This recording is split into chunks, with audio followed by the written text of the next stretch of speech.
सभी स्टूडेंट के लिए ये कॉमन बात है और सभी लोग इस बात का ध्यान रखें। कोई एक बात पकड़ लीजिए जो आपके दिमाग में चल रही है, शांति से बैठिए और शांति से बैठकर आंख बंद करके पहले तो शरीर को पूरा ढीला छोड़िए, फ्री छोड़ दीजिए। पैर के अंगूठे से लेकर सर तक को फ्री छोड़ दीजिए। फ्री छोड़ने के बाद 2 बार रिवर्स काउंटिंग कीजिए। अब रिवर्स काउंटिंग करने के बाद जो भी कोई बात आपके मन में चलती है उस एक बात को पकड़ लीजिए, पेन कॉपी लीजिए आराम से और पेन कॉपी लेकर उसको लिखिए। वो किस मामले की है, जैसे आपने करियर की बात की कि आप सेलेक्ट होंगे या नहीं होंगे, तो अब आप देखिए कि आप किसकी प्रिपरेशन कर रहे हैं, उस एग्जाम को सामने लिखिए। फिर आप देखिए कि उस एग्जाम के लिए आपको कितना आता है, इसको आप अलग से लिखिए। एग्जाम को आपको देखना है कि यहाँ तो आपकी एग्जाम है और यदि यहाँ पर आप हैं तो आप देखिए कि इस गैप को आप पूरा कैसे करेंगे। उस प्रकार उसके ऊपर आपको रणनीति बनानी है और उस प्रकार से उसको आपको डिस्कस करते करते फाइनल एंड तक पहुंचना है। मेरा कहने का मतलब ये था कि कुछ भी जो आपके दिमाग में चले अधूरा सोच के नहीं छोड़ना है। ये जो हम अधूरा सोच के छोड़ते हैं कि भाई हमने ये तो सोच लिया कि हमारा सिलेक्शन होगा या नहीं होगा, लेकिन हमने ये नहीं सोचा कि सिलेक्शन होने के लिए हमें क्या क्या चाहिए।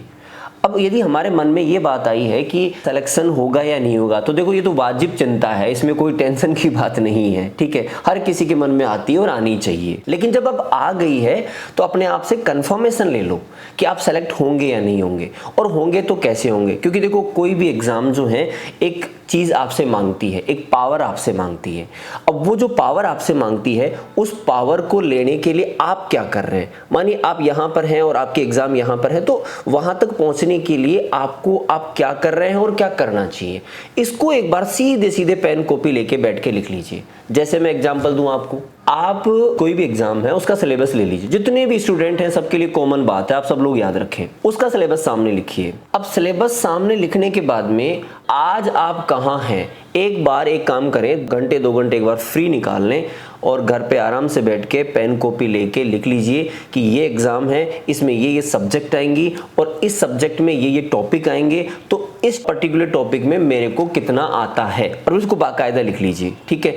और ऐसे आपको पता ना चले तो उसके कुछ प्रीवियस पेपर देख लीजिए आप। कुछ ना कुछ प्रीवियस पेपर से आपको आइडिया लगेगा कि ये तो मेरे को आता है और ये नहीं आता।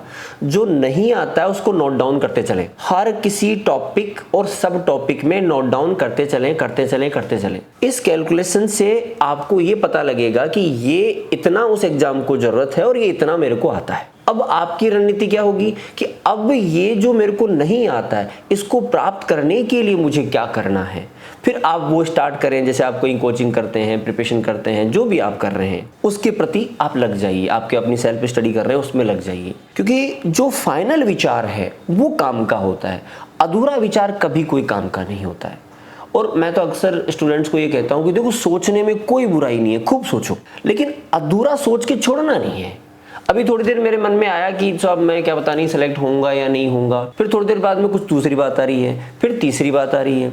तो ये जो है ये हमें डैमेज कर सकती है और ये हमें लॉस में पहुंचा सकती है, ठीक है। आप क्लियर और क्लियर याद रखें, सोचने में कोई बुराई नहीं है, खूब सोचें, लेकिन सोचकर उसके एंड तक पहुंच जाइए, क्योंकि हर एक सोच का जो एंड है वो एक अच्छा पावरफुल रिजल्ट देता है।